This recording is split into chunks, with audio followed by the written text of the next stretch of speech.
Olamlar Robbisi Allohga bergan har bir kuni uchun hamdlar bo'lsin. Har tong ko'zimizni ochganimizda kimgadir kerakligimizni va kimnidir baxtli etishimizni unutmang. O'tayotgan har kunimiz o'tmishga aylanib bormoqda. Unda biz turli kunlarni yashab o'tdik. Quvonchli, qayg'uli, baxtli, iztirobli damlar. Shunday yashaylikki, ortga nazar solganimizda bizni afsus, nadomatlar parishon qilmasin. Insonlarning eng yaxshisi odamlarga foydasi tegadiganidir. Shunday ekan, yaxshilik qilishda davom qilaylik. Avvalo inson o'ziga yaxshilik qilishi lozim. Xo'sh, inson o'ziga qanday qilib yaxshilik qilishi mumkin? Inson uchun eng qimmatli narsa bu vaqt. Demak, vaqtimizni, o'tayotgan umrimizni qadrlash, uni to'g'ri taqsimlash, yaxshi amallarga sarflash va yaxshilar safidan o'rin olish har bir insonning zimmasidagi vazifa hisoblanadi.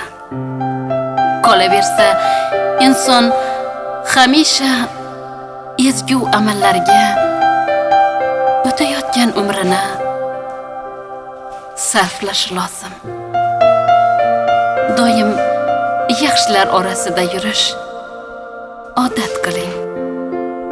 Aslo kam bo'lmaysiz.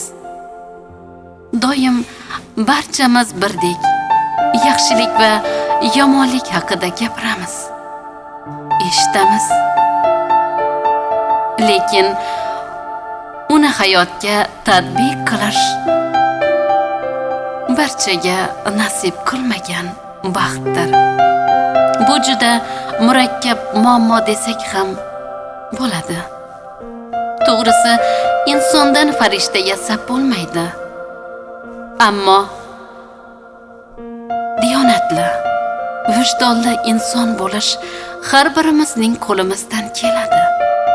Faqatgina xohishlar amalga ko'chsa, maqsadlarimizga yetishimiz aniq. Faqat o'z xatolarimizni tan olish to'g'ri yo'lning birinchi qadamidir. Kunlardan bir kun olim kishining oldiga ikkita ayol kirib keldi.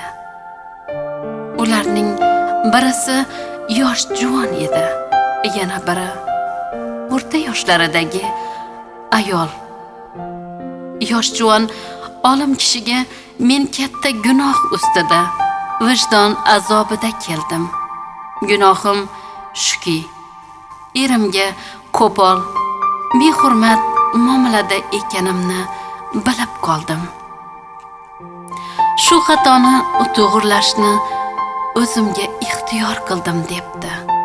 Ikkinchi ayol dediki, men namoz o'qiyman va doim toat ibodatda yashab kelmoqdaman. Menimcha deyarli xatom yo'q. Bo'lsa ham mayda kichkina xatolarimdir.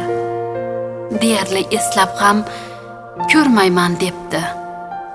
Shunda olim kishi har ikkala ayolga topshiriq berdi. Yosh juvonga nariroqdagi katta toshni olib kelishini buyurdi. O'rta yoshlaridagi ayolga esa mayda toshlardan bir qop to'ldirishini buyurdi. Bu shartni ikkala ayol aytganidek bajarib, keltirgan toshlarini endi joy-joyiga qo'yishni buyuribdi. Yosh juvon katta toshni bir zumda joyiga olib borib qo'yibdi. Keyingi ayol esa mayda toshlarni ko'pligidan qayerdan qaysi birini olganini eslab bilmabdi. Olim kishi shu tarzda ayollarga xatolarini tuzatishning misolini ko'rsatibdi. Bir zumga biz ham mulohaza qilib ko'raylik. Biz qaysi yo'ldamiz? Kimga nafimiz tegyapti? Kimga zarar beryapmiz? Ba'zi insonlar atrofdagi yaqinlarining hayotini qiyinlashtiradi. Oqibatda vaqti kelib hayot unga ham shunday munosabatda bo'ladi. Har kun uxlashdan oldin kun davomida qilgan ishlarimizni tahlil qilib, o'zimizning xatolarimizni tuzatishga urinaylik. Qanchalik qiyin bo'lmasin, hamisha to'g'ri yo'lni, ya'ni ezgulik, yaxshilik yo'lini tanlash biz aziz insonlarning burchimiz hisoblanadi.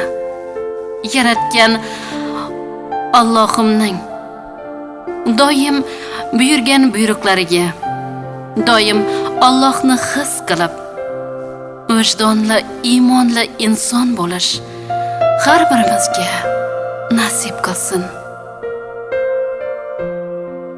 Aziz, qadri baland zamondoshlarim, boshingiz omon, umringiz uzoq bo'lsin. Omon bo'ling.